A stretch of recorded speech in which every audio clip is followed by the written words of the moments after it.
Greetings and good morning. Welcome to UBAD Educational Foundation and the Belize Federation of Fishers' second Zoom community meeting, the Belize Blue Bond Awareness Campaign 2025, for this morning, February 15th, 2025, from 10 to 11 a.m. Belize time or Central Standard Time. I'm Sister Yaya Marin Coleman. I have with me currently the Director of the Belize Federation of Fishers, Brother Nigel Martinez. Morning, Nigel. Hey, morning, sis. How are you? All right, trying to go a long way. I have to go with plan B. We're waiting for a guest who is Economist, Brother Kasala Kamara. We're Very waiting for good. him to sign in. And we are like, we start 10, we done 11. Right. And so we have to get moving. And so as we're waiting for him to join us, we are broadcasting on local television, XTV, live streaming on YouTube, XTV Belize, and live streaming on Facebook, XTV Belize. Now, if anybody want to join the Zoom, you're welcome to join. The meeting ID is 869-4546-7889. Again, the meeting ID is 869-4546-7889. The passcode is 991980. 991980. So, Brother George, join me. Morning, Brother George. Hey, morning. Good morning. Good morning. We're waiting for a guest to join us. The reason why UBAD Educational Foundation and the Belize Federation of Fishers decided to have the Belize Blue Bond Awareness Campaign is because the state never have it prior to negotiating on we behalf as relates to outstanding external debt and our marine resources. So, my mantra, only the people and save the people. So, yes, Brother Nigel. No, go through. It's the more knowledge we have, the more we could relate the knowledge to we everyday life. It puts we in a stronger position to understand how the Belizean natural resources are being managed or mismanaged, and then hold those in leadership accountable. And we organizing enough for we communities, for we neighborhoods, for we families, based on the knowledge we have, enough for we best interest. Nobody could operate in your interest like you could operate in your interest based on the knowledge what you have. And that's why studying is important, reading is important, healthy disagreement matters. It really does. So we're waiting for our guest, Caribbean economist. He's from Trinidad and Tobago, Brother Kasala Kamara, to join us at any time. So as soon as he join, we'll give him the mic. But till then, trust me, we could reason. George, I was saying to Brother Nigel, one time when they go to school, I had study session. One of my favorite times of study session. Remember that time that George and Nigel? Yes, of course. Good. So you excited Yeah. for the study session when you know you will study. So you want to see if your classmates they may study too. So I don't have no problem this being a study session till Brother Kasala show up, right? And so before the Belize Blue Bond, any owner had any interest in the Super Bond? Well, before we jump to that, I just wanted to highlight what you mentioned earlier when you stated that government had no intention of getting the approval of the general public. And that is interesting because a few weeks ago, the Belize Fund for Conservation actually had on their Facebook page that you could ask them whatever you needed to know about the Blue Bond. And I thought that that was interesting because immediately after that, they went on a public campaign trying to convince the general public why this was this was in the best interest of the Belizean people. But during those public consultation, there were basically nothing that was discussed. Uh, there were instances whereby you were not able to even have an audience with them for them to provide any information. So just to answer your question, prior to this blue bond, yes, there were major implications of the super bond because we know how it started and we know that Belize has a history of defaulting on its national debt. So we continue to find ourselves get bogged down in these debts. Okay. Uh, George, oh, I see Brother Kasala is here. Brother Kasala, let me know when you're ready. Basically, we are ready. Okay, basically you're ready. Yeah. All right. Give thanks. So just for the reason of forget your lead time, forget ya. Sorry about our late. So we have with us Brother Kasala Kamara from the Republic of Trinidad and Tobago. He's economist. How are you being this morning, Brother Kasala? I'm fine. Good, good, good. We'll make a jump right in because this hour could go by real quick. I know you've had limited time to do research on the blue bond, but you'll do your best. As an economist, what's your take on the Belize blue bond? Well, the first thing we need to understand, it is an instrument. It is an instrument of the capitalist system. It is an instrument which was produced to benefit the capitalists. So in the context of the blue bond, the capitalists in this context are the bond holders who are seeking maximum profits. So that anybody who is expecting that the beneficiaries are going to be the citizens of Belize, they are dreaming. And when wait, Brother Kasala. You would come out right out of the corner with some head-banging statements. Make a calm down. I should have know how you stand. So you just say up front, right, that there's no way the Belize Blue Bond would have been in the interest of Belizeans first and foremost. You clear on that? Very clear. In other words, we have to understand what are called fundamentals and stop dreaming. Yeah, do we know who the bondholders are? I do not know who they are by name, but I know how they behave. They are mainly concerned that their investment bring in maximum returns. And from looking at the Belize Blue Bond, is this such an investment that will give them maximum returns? Well, I must say that you have to look at how they are prolonging the whole relationship between the Belizean government and the bondholders. So it means, therefore, even though it is one of the first experiments, it is an experiment in terms of profit maximization. And when you look at the interest rate, when you look at the debts that Belize has to pay over the years, I believe one of your experts would be able to do what is called an analysis of the accumulated returns. And you will see clearly what the position is. Very, very clear.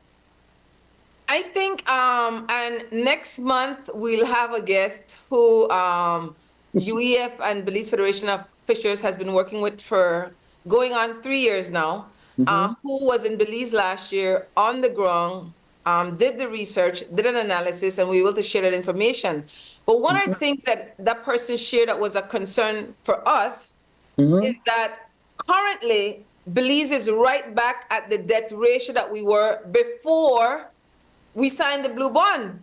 So what that mean? Let's say they may reduce the national debt at the time by 12%. The national debt down the back to that 12% is my overstanding already. Has this been a norm in the Caribbean, Brother Kasala?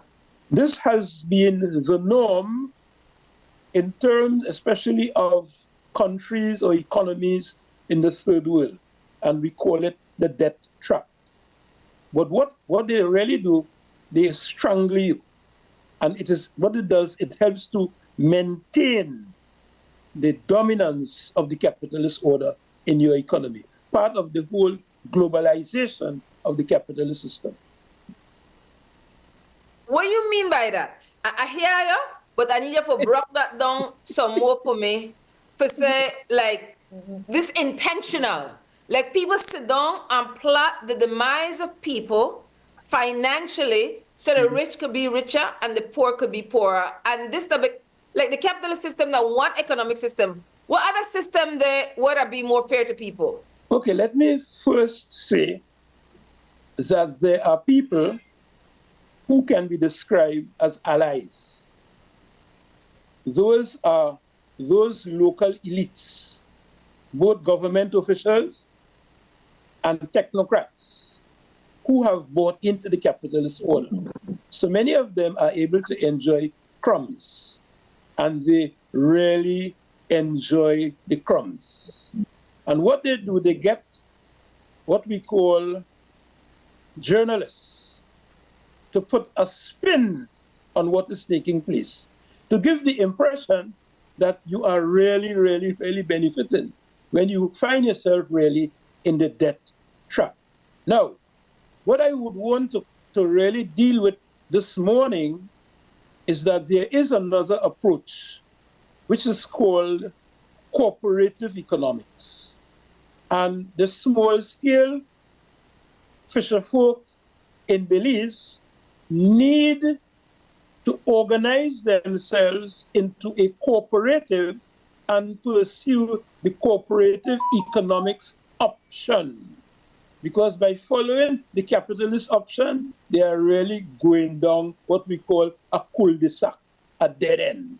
Brother Kasala, they have cooperative, but the cooperative tend to be aligned with party politics. So it not work in a way that it should work. And I don't think it was ever designed to give people that kind of power for determining their financial destiny. So what has to happen is that there has to be a revisitation of what I call authentic cooperative economics, looking at the benefits that you enjoy by engaging in cooperative activity. For example, we know in business that bulk buying means cheaper buying. That is one. Secondly, we need to also understand that authentic cooperative economics, you follow what is called the principle of self-reliance. So that what you do, you are pooling your resources in order to finance your activities so that you will be less dependent on all these blue bonds and all these other things. And what you do, you look at what I call best case scenarios in other parts of the world. Now, if you are a fishing cooperative, the international organization is called the International Cooperative Alliance. And what you do, you try to establish a relationship with the International Cooperative Alliance so that you will be able to understand the real authentic cooperatives, not those cooperatives that have been established for political expediency. And that now means that what you are dealing with here is the question of leadership. And that is one of the biggest challenges that we face in this part of the world. I hear you. I don't know if there's any living example of that actually the work. I see Brother Von John, like I tell you, no might not know. But Brother Von, the big time, so for him join me. Listen, Brother Von, they're on the air at Washington over 50 years every week. Big respect for joining, Brother Von. Thank you very much. No problem. Brother Kasala. Yes. So is there anywhere that you've seen this work, this cooperative economics? The cooperative economics can work when the leadership and the people at the mass level make the decision that we are going to take care of our destiny.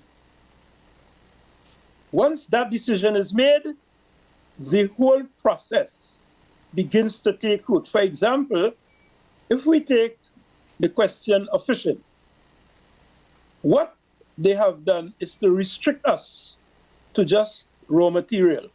But when we look at the question of fish processing and we look at it downstream, we recognize that you could get involved, for example, in Belize, in a seafood restaurant.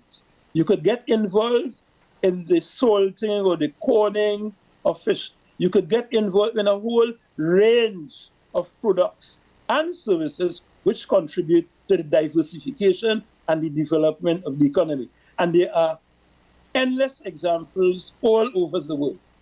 It's not another problem. The big issue here is the will to make it happen. Okay, in the past, I had a reason with the guests for half an hour, but we start off unorthodox this morning. So I just tell anybody who want to jump in, could jump in now. Because based on what Brother Kasala just said, Nigel in particular, Nigel Martinez is the director of the Belize Federation of Fishers. We represent, that the only umbrella organization will represent the majority of fishers, fisher folk, fishing communities. And Brother George Maibit is their technical advisor and has worked with the fisheries department for many decades in Belize. That's his area of specialization. Nigel and George, based on what Brother Kasala says so far, what thoughts do you have?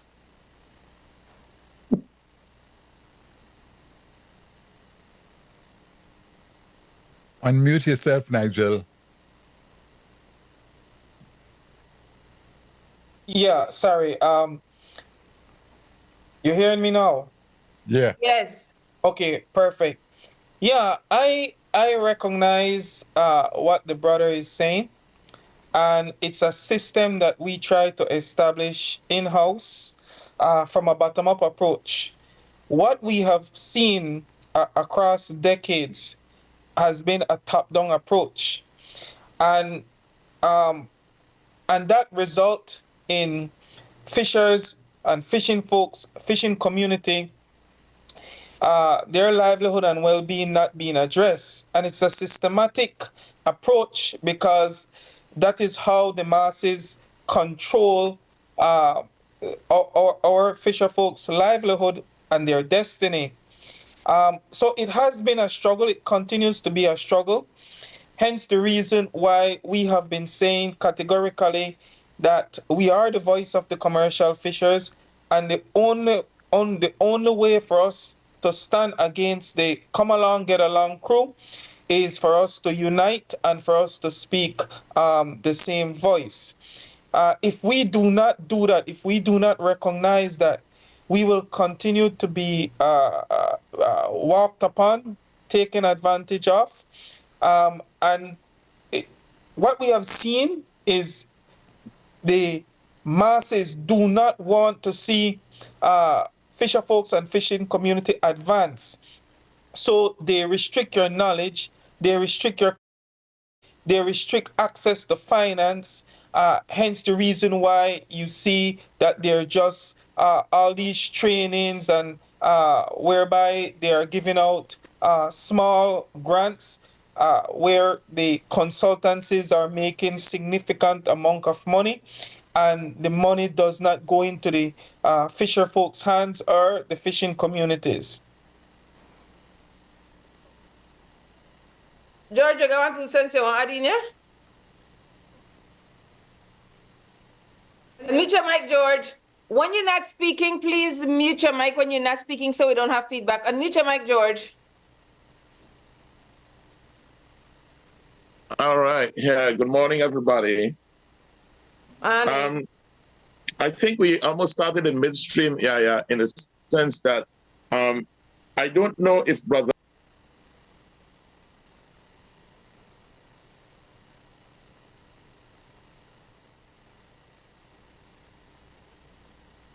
George, you not hear you.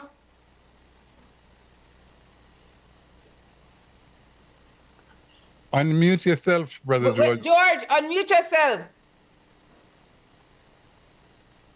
Hello. All right, we'll hear you now. Good morning. The last thing we heard you say was that we started midstream. And you didn't know if the Yeah, brother. we almost started midstream because there's a little there's a context to this, and the context to this is that from where Brother Nigel and I speak, we as in the BFF is one of a number of stakeholders in this equation. The equation also has primary players such as the government of Belize that plays a regulatory role at the technical level, and it also has the political leadership. And there's a division of labor there. The political leadership basically has been the leader in terms of getting the Blue Bond to fruition in terms of national policy. They have essentially joined forces with one of the NGOs called TNC, the Nature Conservancy, to let the Blue Bond happen. BFF, the Belize Federation of Fishers, is one player that has two roles, including education and advocacy. Our role in terms of advocacy has encountered pushback, and that pushback is from two fronts. That pushback is essentially saying that we know that there has been no prior consultation with the people that we represent, with the fishing community. And so as we essentially say to the fishing community, you need to know about the Blue Bond. It's a very technical subject, and I always struggle with how do we pitch the language to reach them?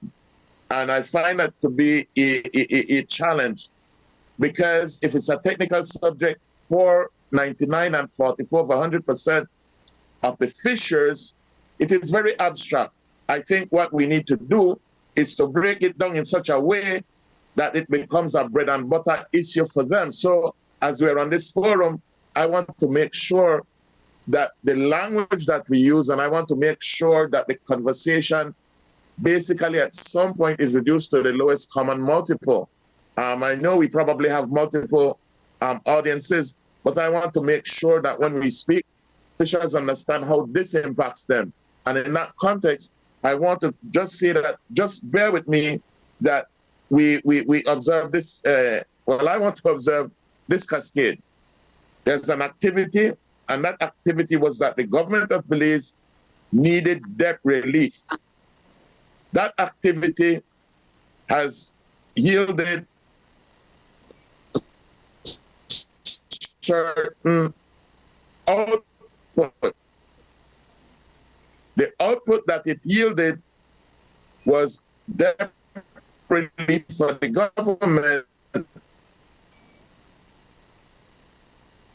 The output that it yielded was a conservation fund. Fishers reserve 30% of the ocean space, a significant amount of which will be no-take areas. It means that where fishers used to fish, they will be able to fish no more. That has serious implications. In relation to the conservation fund, and Mr. Martinez went over this in previous presentations, the fishers are not getting anything out of it. In the beginning, thus far, $22 million has been disbursed, and thus far, the fishers have actually gotten zero. The only thing that they are getting very, very recently, and it's really in planning, is they'll be getting some more shops and basically not much else. The danger that we have here in Belize is that, like many places in the Black ownership, and what we have is a lot of, we did a survey in 2012, and what we found is that Belize and Belizean fishers were the second to the poorest in CARICOM. The only fishers that were poorer than us were the Guyanese fishers. We know now that the GDP for the per capita GDP for Guyana, the last time I saw it, was about 57,000 US per capita. The per capita GDP for Belize, depending on when you look at it, is somewhere between $5,000 and $6,000. So I believe that the Guyanese fishers are no more poor. So the poorest fishers in the region in CARICOM is in Belize. And if you have a project that has potential rescue packages in terms of what we need to do, we need to diversify the industry. That is not happening. What we need to do is we need to build capacity, and that there's some plans for that. But what the fishers really need is, how do you diversify? How do you go deep sea fishing? Yes, there has to be some conversation in terms of technology transfer, perhaps, but they have had previous training.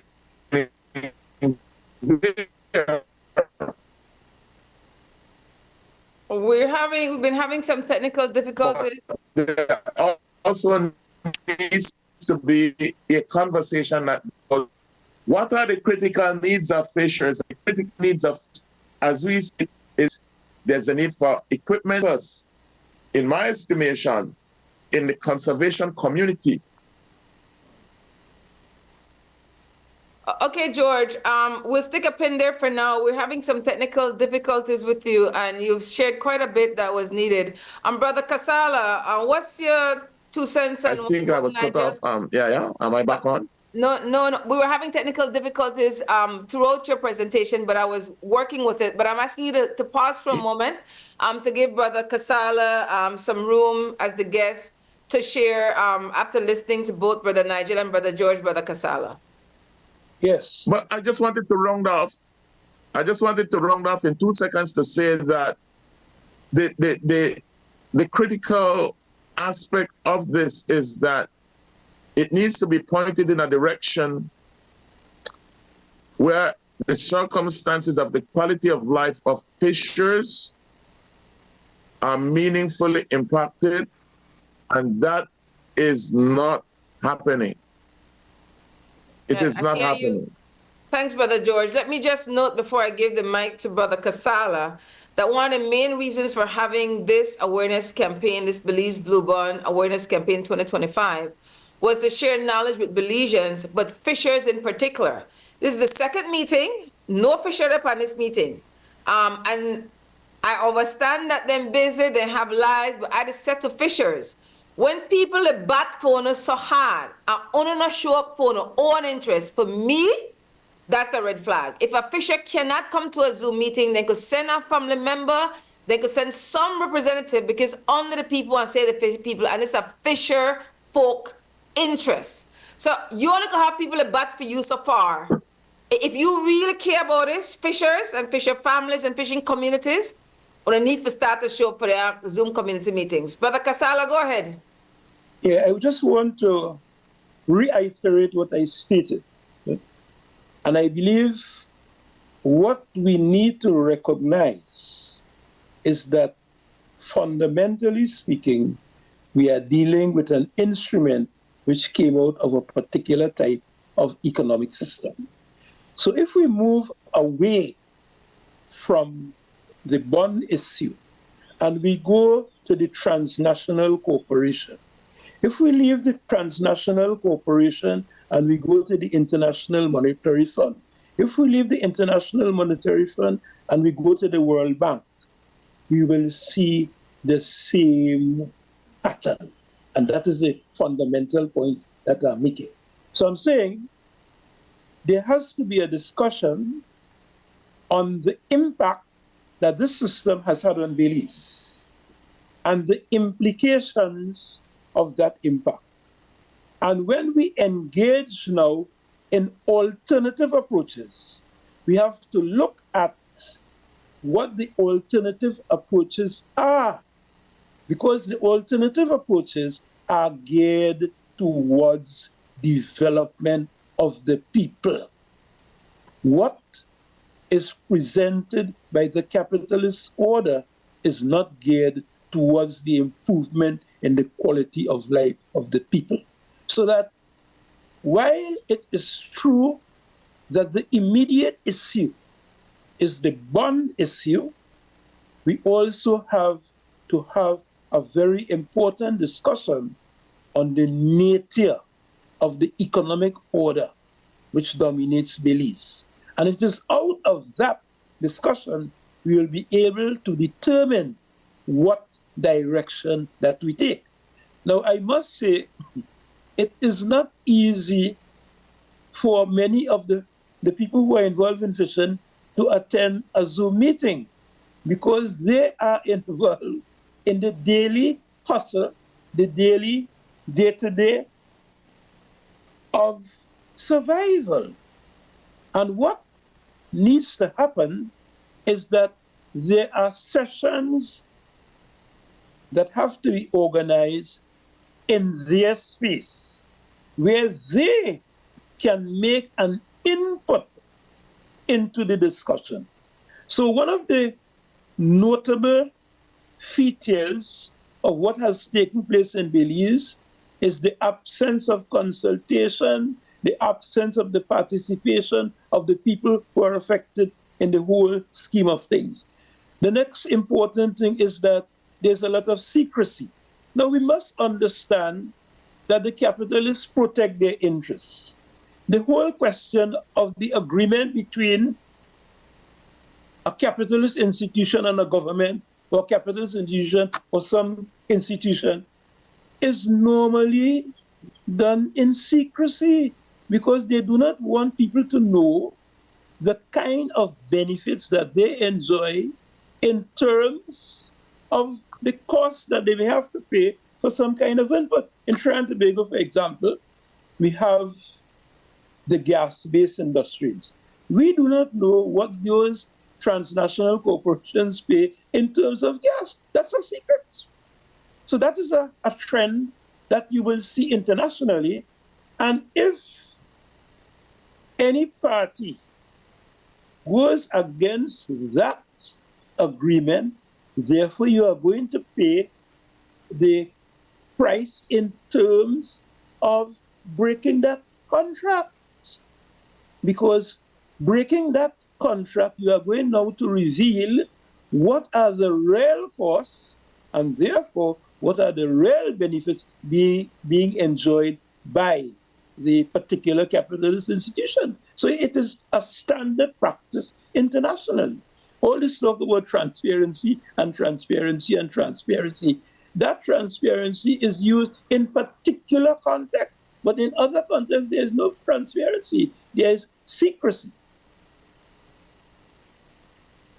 So those are some of the comments I would want to make, and I would like the second brother to understand that while you are focusing on the blue bond, please understand that the blue bond is just one of many instruments that are used internationally, and many countries have not benefited from those instruments. Brother Vaughn, what's your 2 cents after listening so far? You have anything you want to add? Your mic is off.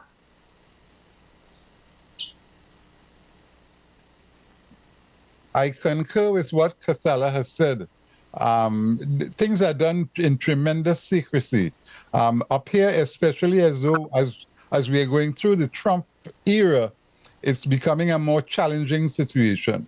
There are many people up here who are facing the same situations like some of the fishermen in Belize, but they're finding ways of overcoming this by banding together and finding sources of illustrating their story and also protest, serious protest.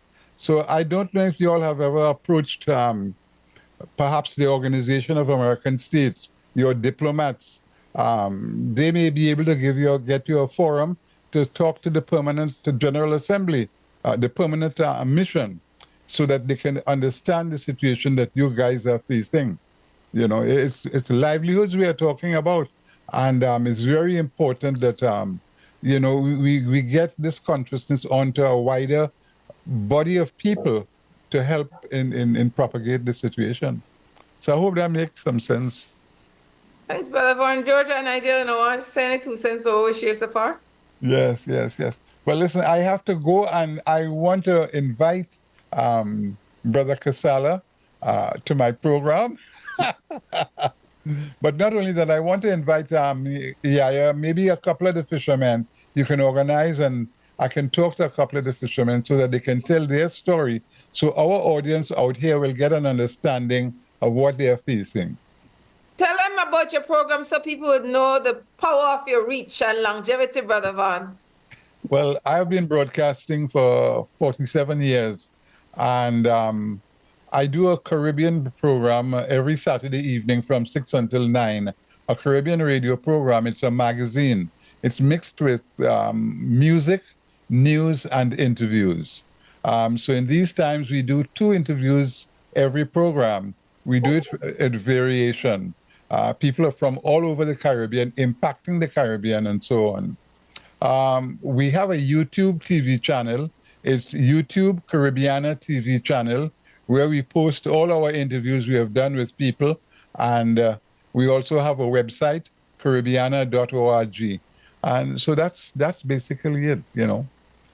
The whole Thanks, idea is to brother. educate, entertain, and enlighten people about the Caribbean. And this is what we have done sufficiently in quite a way here in Washington, D.C. Thanks. That's an important point you made, Brother Vaughn, that the stories need to be told from the fisher folks themselves. Yeah. And as Brother Kasala shared, is to elevate the conversation within the bodies that are available to us in Belize. It's different as grassroots people, because usually a diplomat operate on their levels there, but that we need to learn these systems and use them for our people's benefit, for the stories to be told from the bottom up. Big thanks for taking the time for joining, Brother Vaughn. You're welcome. Take care and have a Respect. good day, everybody. Thanks. And George and Brother Nigel, any 2 cents so far? We're done there at 10:37 already. No, I would, is my mic on? Yeah. Yes, it I is. would identify with the point made by Brother Kasala in terms of the quality of life aspect. From the standpoint of the genesis of the project, I believe that if you look at it in the context of sustainability, there are times when we say that there are 3 legs to sustainability. Obviously, that's just one iteration. These 3 legs are normally the economic side, the ecological/environmental side, and the social side. In its conception and its delivery, both the economic side as well as the ecological side of the sustainability equation has been dealt with. What has not been dealt with is the social side. The human side of it has not been dealt with. And this becomes not only critical, but potentially counterproductive, because a part and parcel of the outcome of the Blue Bond project is that there should be the conservation of nature, which is a very Catholic term, because when we talk about the conservation of nature in this context, it means that the habitat, you're conserving the reef systems, you're rehabilitating reef, you're ensuring that mangroves are not taken out, you're ensuring that species are protected. But I will tell you that what we have in Belize is not only poverty among fishers, but we have major events of overfishing. Mhm. And if the status quo continues where it's an open access fishery, where more people are coming into the fishery as we speak, and the geographic space in which they fish is shrunken, this creates what I call a pressure cooker effect. And what will happen, there will be a ballooning of illegal fishing, which is a major problem. And so the very act of wanting to protect the reef and the animals therein, that is the basis of the fishing industry, that has implication for food security, income generation, foreign exchange earning, will be undermined with the current fix. Where we are is not at the beginning of the Blue Bonds implementation, we are in midstream. And so to change the trajectory has to be a studied input. And the way I see it is to change the trajectory. What we need to do is to educate as much as we can. What we need to do to change the trajectory is to organize as much as we can. But I can tell you that the BFF, the Belize Federation of Fishers, is not blessed with resources. It's not blessed with financial or human resources. And so it's an uphill battle that is not impossible, but it's a hard push. And we have to find a way. And so certainly forum like this area, I am hoping that somehow assist our efforts. The other thing that I would say before I depart, before I give way, is that getting fishers together, as brother, I thought it was Bun, the gentleman that just left. But I will tell you, getting fishers together is difficult because I think brother Kasala has said that these people work, and especially these are small-scale fishers.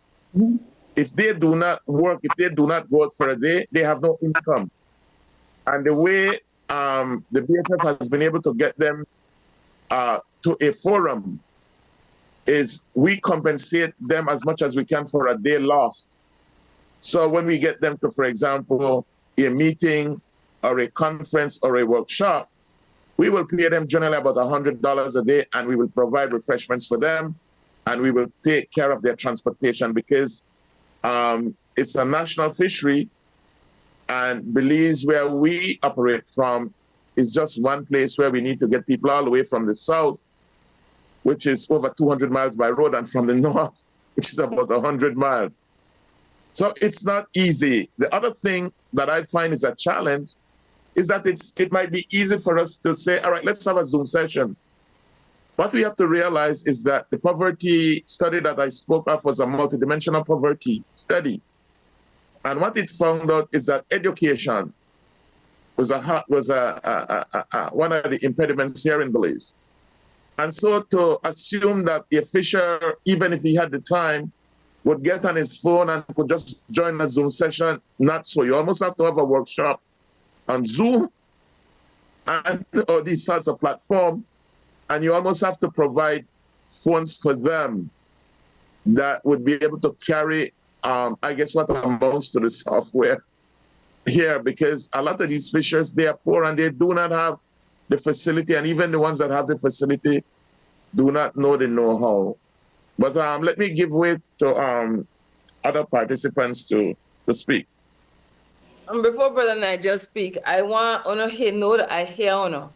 And I find that everything we want to say valid. And it's one position that is a true position. That are the first time fishers will get organized around the world. So people could tell you based on communities, rural, urban, especially because fisher folks usually don't have the money. So they have to think of creative ways to make their voices get heard. I really want to reach out to Red Thread, which are really a group of women in Guyana who every day, very impoverished people. But when you hear them talk, you don't think they got colonial papers. And they're very clear that the money from oil and gas, no, they reach the everyday people, regardless of what the statistics say. Extremely impoverished people. So that's one of the big conversations when you look at statistics, because then I'll talk about GDP. GDP is not an accurate reflection of people's quality of life, even if that the status quo process what they use. So that for really make we understand, listen, we know what we deal with on the ground. The government at Belize could say what you want about unemployment rate, but we on the ground know where we live. So that for always be aware of then two realities, because two things could be true at the same time. And so collectively we are find ways, and it good to say a second Zoom meeting. By December, I expect to say more, because that's going to be the reflection of the work what we did up on the ground. So even let's say if they can't make it to the Zoom meeting, if we have communication with fisher and fisher family, we could come up and say, listen, I know we never make no fishers never come, but we reach out to them. And based on when we reach out to them, this is what they had to say. So even though if they're not there, we could still give this platform could be a voice for them. Because listen, this is how the fishers then feel right now based on what year the Blue Bond guy in the implementation? 2021, right? 2021, 22, 23, 24, going 4 years now. This is what the fishers then said it happened on the ground versus what TNC and the government say may and it happen on the ground going forward. As in, Brother Nigel, your 2 cents. Yeah, I support that position, sis, and definitely we want to do whatever it takes to get our officials to be on board, to voice their concern, and to address some of the challenges that they are facing. Because, as you rightfully mentioned, the Blue Bond has been a significant challenge for them. It continued to be a challenge for them, and it will be a challenge for them in the future.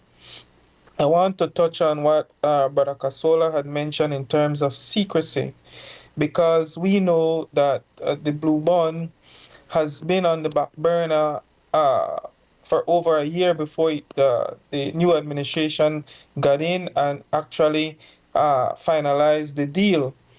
And it was done so in secrecy because one of the minister who was integral in a part of the Blue Bond was also the cousin of the director, or the country manager, I should say, of the NGO that led this process. Now, what had that reflect was poor judgment, lack of consultation, and abuse of power. And it pushed the fishers in a corner whereby they are uh, in a sense, feel left out, feel betrayed, feel abused, because taking 30% of the resource that their livelihood depend on is a significant amount. Besides that, 15% that will become no take and will not allow them to have access to, again, is a significant abuse. But the secrecy continue to lies within our structure, within our system. And if you are not a part of that group, if you are not a part of the come along group, we have to recognize that Belize is made up of these small NGO cliques, and they are associated with the government of the day. And if you are not speaking the same voice and same language as they do, you will not benefit. And even if there was support from this Blue Bond to our official folks, we would have continued to call out the government on the implementation, on the process, and on the fact that what they have done was not acted in good faith. We continue to see fishers struggle from climate change. We continue to see fishers struggle in terms of benefits. And these are the things that are of interest to us, because we recognize that these are human beings who love what they do and want to ensure that it continues for future generation. So our advocacy position will continue to remain, whether or not we get support for our members through the Blue Bond or not. We will continue to advocate for them, because it's a systematic change that needs to happen, and that change cannot happen from a top-down approach. It has to happen from a bottom-up approach. Thanks, Brother Nigel. I want to give Brother Kasala the mic for share the last thing, but I want to ask you and George quickly. For 2021, this Blue Bond guy into implementation. And then people never do an awareness campaign, never got nothing for say. All of a sudden, they want to ask Belizeans, you got any question about the Blue Bond campaign? And the reason why I bring this up is because people would often say to me, yeah, why you doing anything that you want to out there? Nothing no one change. Then people want to do what they want to do. But the point that I make is, because I don't need nobody for big we up. We could do our own assessment and our own evaluation. I want to ask what you think make the state decide in a 2025 that they want to suddenly ask Belizean people if we don't have questions about the blue bond. George and Nigel, and then we're going to get the mic to Brother Kasala. Quickly, what do you think from that? If I may, the blue bond is a fairly new instrument. And really, if you look at it in terms of the process, normally, if you would do a project that has impacts on a community, you would hope that there's a consultation process that includes the community, where their views and opinions and interests can be taken into account. But this did not happen in Belize. And I must also say that Belize, I believe, was the second test case in terms of the Blue Bond arrangement.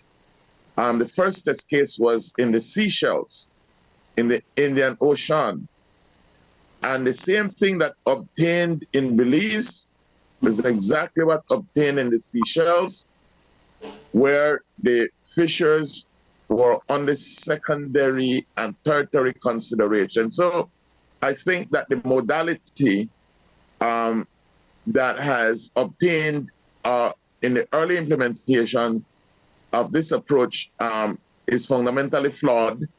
I do know that in the Caribbean, Barbados, and certainly the Bahamas are looking at the implementation of Blue Bond arrangements.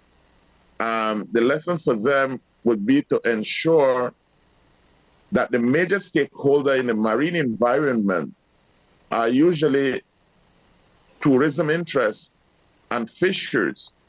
But if you look at it from the standpoint of Belize, the major stakeholders, at least in terms of numbers and in terms of the contribution to national development, are the fishers. And I say that because although tourism does generate a fair amount of dollars that is probably could be as much as tenfold as what fishers generate, 90% of that is repatriated to the United States and Canada and other destinations where foreign exchange becomes a source of development in Belize. Brother George, I'll have to cut you because I don't have time limit, and I have to give Brother Nigel and Brother Kasala before we go. But thanks for your 2 cents. Brother Nigel, quickly, I have 1 minute.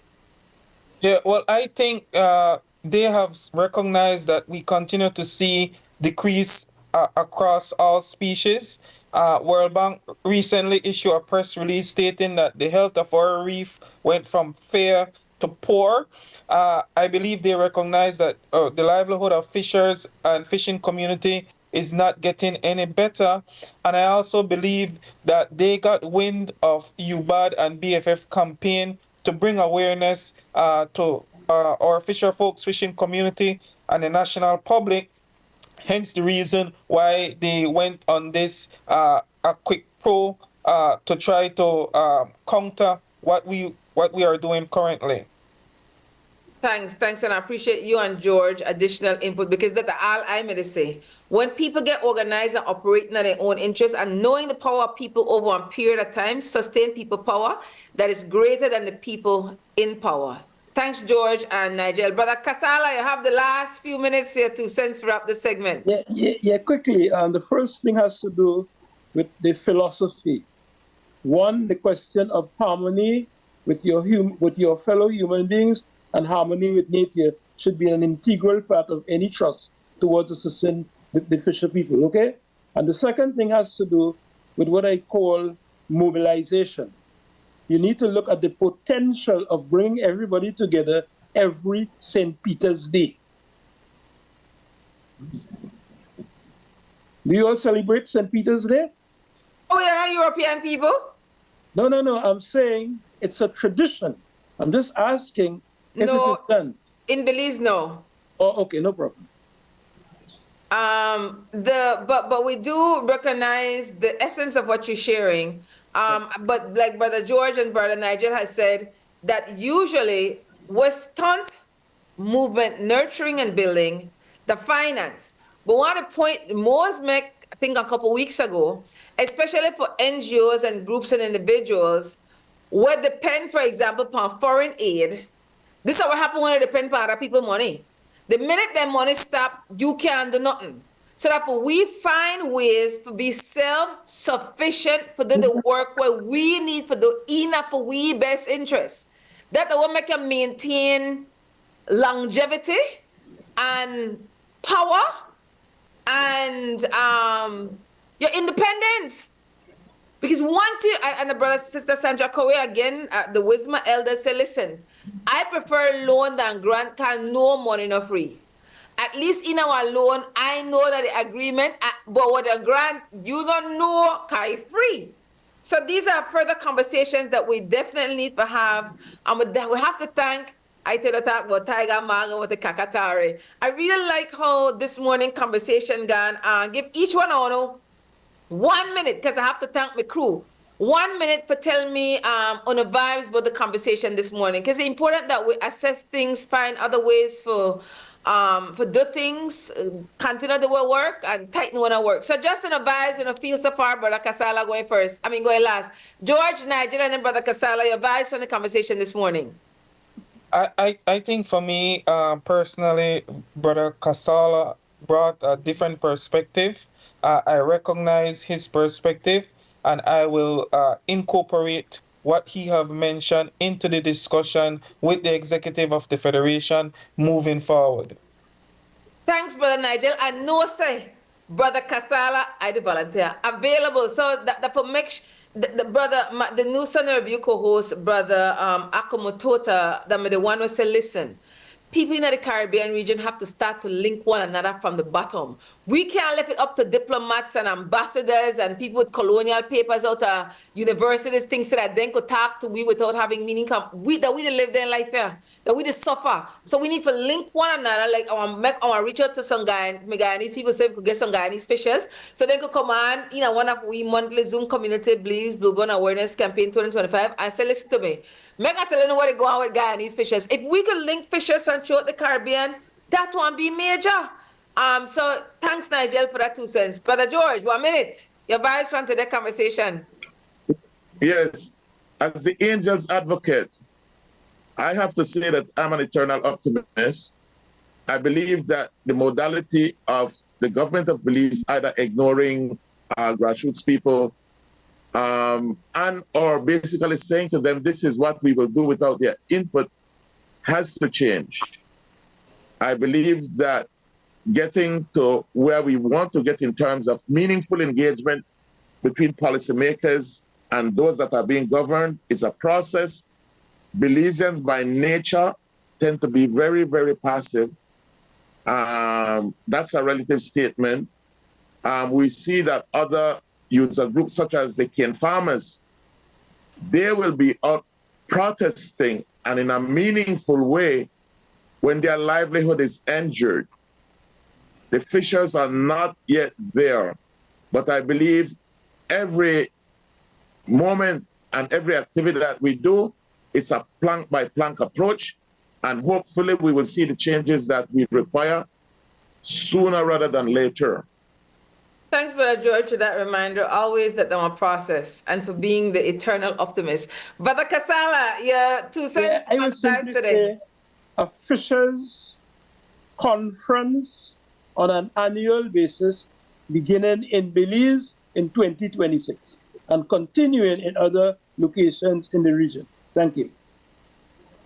Thanks everybody for tuning in this morning to United Black Association for Development Educational Foundation, UEF, one of the 4 pillars of Zinc Fence, and the Belize Federation of Fishers, the umbrella organization, will represent fishers, fishing families, and fishing communities in Belize because of the government's failure to build awareness as it relates to this loan agreement where we have to pay back for the next 19 years, the details of it. So every 3rd Saturday from 10 to 11 a.m., we got health and strength, and we have the resources, meaning internet, electricity. We intend to do this we're dedicated to it for 2025. And it is our intention to go within communities based on available resources to have face-to-face conversations, especially with fishers, fishing families, and communities. This conversation will be repeated today on XTV at 5:30. Again, you could listen at your convenience to XTV Belize Facebook page and XTV Belize YouTube. I don't know a Belize Federation of Fishers YouTube channel activate, Brother Nigel. We're currently uploading videos, so sometime in the next week or so, we'll have everything up and running. By the time we come back for a third Zoom community meeting, which will be on Saturday, March 15th, and we already have our guests booked. So yeah, 10 to 11, and mark on the calendar now, Saturday, March 15th, 2025. Again, we want to thank our brother Vaughn, even though he could have only did it for a short time, and that was a good link as well because he's offered a space for to have one voice, and that important that other people in the Caribbean get to hear phone voices as representatives of fishers, and then hopefully get some fishers deep in our conversation. Brother Kasala, I know there was a challenge, but give thanks to the brother we offer your support, and definitely want to continue to keep you engaged as it relates to this conversation, because having incredible community allies with different expertise critical in this process again, because remember now, only the people want to save the people. One love. One love. Done. Peace out.